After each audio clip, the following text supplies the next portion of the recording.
नमस्कार, आप देख रहे हैं बादशाह प्रेमी ऑफिशियल। आप हमारे चैनल को सब्सक्राइब करें, साथ में बेल आइकन को दबाना न भूलें। हालांकि आज कुछ नया कविता कह के सोचत नहीं है, लेकिन कुछ अपने मित्र मंडली के लोग, कवि लोग में से भी कुछ अलग अपना मित्र मंडली के लोग जे कविता के सुने वाला बा, कविता के पारखी बा, ऐसा कुछ लोग को फोन आयल हमरे लग। कई बार लोग कहल कि बुलेटर के पारी के कविता होके चाहिए। हालांकि हमके नहीं मालूम कि यूट्यूब पर बा कि ना ये कविता, लेकिन बार बार लोग के कहले पर पुनः एक बार एक हम प्रयास करता नहीं कि आप तक पहुंच जा। शीर्षक एक हवे बुलेटर के पारी। घर के पीछे मास्टर साहब के हमारी घर बा, पारी उनके हमके लगा था कि जिंदगी भर पारिये रह गए, भैंस होकर हम नहीं देखनी बनल। हमारे होश में जबले रहे इनके घरे तबले पारिये रहे, भैंस ना बनल। ओकर चरित्र चित्रण देखने की बात है। हमके कुछ लिखे के मन भइल, उन्हीं के द्वारा बैठल रहने जा, दो चार लोग बात करते रहे। तब तक अरगनी से खींच के टेरिकाट के साड़ी 2-3 हाथ ले चबा गई। आश्चर्य भइल हमके, टेरिकाट के साड़ी चबात कैसे बा। बाद में खिंचाई लोग मुँह में से, तो जैसे साइकिल के तिल्ली में फंस के साड़ी जगह जगह कट जाला, उतर से दांत में से कटल साड़ी बहरी आ गई। घरे तुरंते आके हम एगो कविता लिखे कि जागल बाजबे बुलेटर के पारी, जागल बाजबे बुलेटर के पारी, तोर ऊपर लिंटर बनहाले कु जगह, जहां बनहाले नीचो फर्श बा और ऊपर तो खर छत बटले बा। तोर ऊपर लिंटर बनहाले कु जगह, राती के 3 बेर तुरे ले पगहा, लंक लागे सीधे तो बलुआ पे जा ले, लाइन से 4 गाल सबका में खा ले। लंक लागे सीधे तो बलुआ पे जा ले, लाइन से 4 गाल सबका में खा ले। और सजवे चलिका के चलस पुआरी, जागल बाजबे बुलेटर के पारी।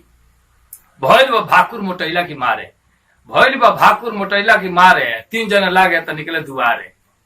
भइल बा भाकुर मोटैला की मारे, 3 जने लागे तो निकले दुआरे। ओरी उजारे ले सिंह में फंसा के, आ जेठू के थोड़ी दे पटकलस उठा के। ओरी उजारे ले सिंह में फंसा के, जेठू के थोड़ी दे पटकलस उठा के। आ डीबी से मार के गिरावे ले केवाड़ी, जागल बाजबे बुलेटर के पारी।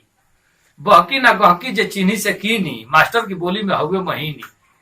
बहकी ना गहकी जे चीनी से कीनी, मास्टर की बोली में हुए महीनी। आ देखते मदारिन के खूंटा उखाड़े, 10 लगी दूर पिठियाइयों के मारे।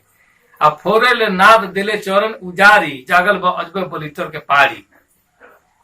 कि सुखले घोटाला ना भूसा या खौरी, कहीं रखवार रहो रात भर चोरी।